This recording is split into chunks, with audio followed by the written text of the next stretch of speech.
Welcome to the Urban Hang Suite. My name is Kelli Lemon. I am the owner, and today we are going to have a real dope conversation about hip hop and politics. But first, we have to meet people that are in the room that are going to have the conversation. So we'll start with Juju. I'm June Cover. I'm the Director of Promotions for Atlantic Records. I'm LeVar Stonian, the mayor of the great city of Richmond. I'm LaSharice Aird, delegate in the 63rd District south of the James. I'm Jeff Bourne. I have the honor and privilege of representing 71st House District in the Virginia General Assembly. Hip-hop is much different than it was maybe 20, 30 years ago when it deals with current day issues. But before we dive into how it relates, can we talk about your favorite hip-hop album and why? Whoever wants to start, but we're all gotta answer it. So I had a hard time. I really had to dig a little deep and try to figure out if I could only pick just one. Yeah. And I have to say, when I think about where I was in my life around 94, and I'm a huge Nas fan, I'm thinking about Illmatic because, that was a period in my life where I struggled a little bit just with my circumstances, and I felt like he was talking directly to me while also being encouraging at the same time. I'm going to say Ready to Die, by Notorious B.I.G. Biggie. It's just, it's memorable, obviously. I still listen to it today. It's one of the first albums I think I bought. It just, to me, I thought, I was cool because I could go to class and say, have you heard that Biggie? Yeah. right. Go back to school, go back to class. But, it's, I think it's, to me, it's still one of the best. It's just my opinion, but also my favorite too. Yeah. Mine too was Biggie. But, growing up on the East Coast, but as I got older, I began to listen to Tupac and All Eyes on Me. Like, absolutely. That was I grew up in the suburbs, so what he was talking about I couldn't relate to back then. But now that I'm older and my profession deals with, a lot of the stuff that he talks about. So, I really understand that album now, and I appreciate what he was talking about. So I can't agree more about Ready to Die, and I had a hard time thinking about this, narrowing it down to one. And I got a triumvirate of my favorite rap albums, and I think they are so timeless.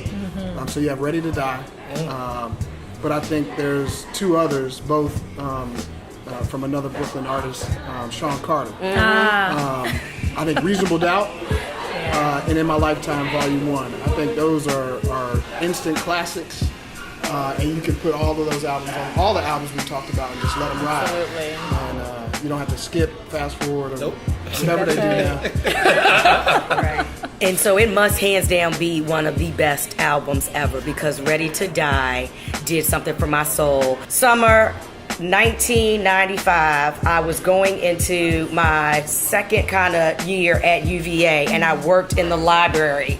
And when we, back then you really had to put the scan thing in the books, and that was my job, was to put the scan in the book. And I sat there and memorized the whole album. Wow. Warning, hands down. Hands down. Who is this? Paging me at 5? And then, you give the shout out to Virginia, so I was like, whoa, that was huge for me. And then, if you think about hip hop in my eyes, when Mary came out, it changed my life. Like what's the 411? And you got this hard chick with a cut on her eye, like literally singing out from her gut over this hip hop beat with these rappers on Yo MTV Raps. I will never forget that. So I think that when I think about my favorite hip hop album, it takes me back to the early 90s and how much doper of a time that was. So, all right. Since we're talking about politics, and we have a lot of outspoken hip-hop artists in politics, do you all feel like hip-hop has a place within the political world? Absolutely. I think the folks that are making the music and in the hip-hop culture have a unique ability to connect in ways that I or the mayor or LaShrees can't connect. They're from that world. They understand. They're closer to that group of voters and that group of people, and they have an ability to connect. And obviously through their craft, they have a greater ability to communicate effectively with them. And I really think that the ones that are really involved and engaged right now, and I think about my son, who's really pushing the envelope on advocacy and being engaged and being woke and trying to help our community. I just don't think that will ever be valued enough. Yeah, I'd have to agree, just because, there's this common phrase that music is the language that everyone speaks, right? And so, Jeff made the point that there's a way that music communicates and reaches people in a way that our words around policy or around the issues might not typically resonate.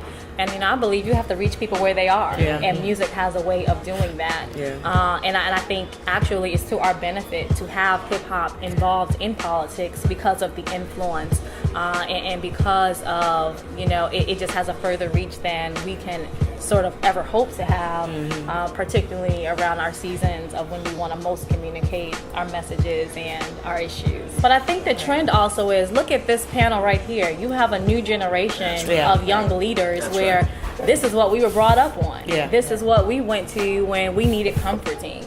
And so I think for a long time you had politicians where the minimum age was what?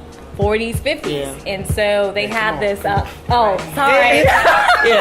So you had this, so you had this environment where they had a base that, well, number one, personally, they probably, what did you say in that song? That sort of thinking. And then they had a base that they were trying to appeal to of who's the top voters in any environment, your seniors. Yeah. So they had this obligation to sort of denounce that sort of thing happening in music. And so I think it's a new day. Kelli, I have a very good example recently. I was, after Andrew Gillum was running for governor in Florida, the mayor of Tallahassee, a friend of mine who he won the primary, and I'm on Twitter trying to look at his his victory speech. And as we wait for the speech, Migos comes on, and I think folks were in disbelief that he was, as everybody was waiting. Yeah. Migos is playing words and everything. Those words. Those words. But still, though, it just, I think it showed others that he was being real, right?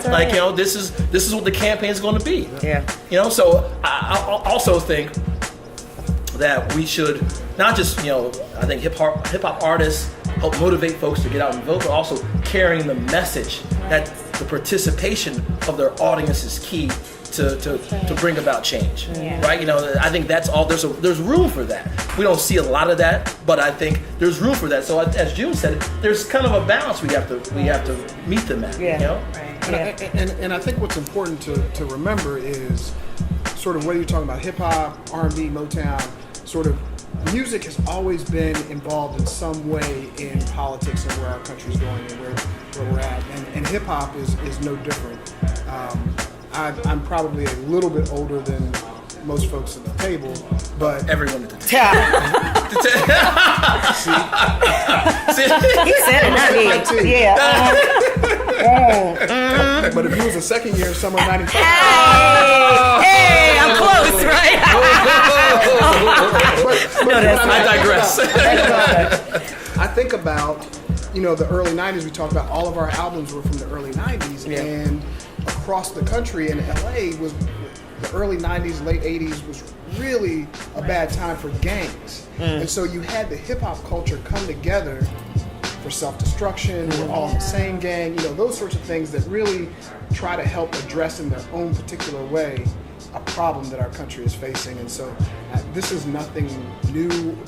It's just taking a different form. It's a different time in our lives. So I'm excited about the impact that hip hop can have on politics. Well, back in the Kerry election, presidential election, Puck started the Lower Vote or Die campaign, and that was huge. I was a bad boy at that time, and I worked on that campaign. And afterwards, everybody, everybody who worked on that campaign was just like, they couldn't get people out and carry loss. So, Puff is like, well, I'm going to stop doing this because it doesn't help. But then in the next cycle, it was Obama. Yeah. And I was kind of going to go into that in my next question, because we're talking about how generations, right? And this generation, if hip hop is majority white, young, that we kind of maybe no vote, is the current hip hop artist speaking to our black kids about voting.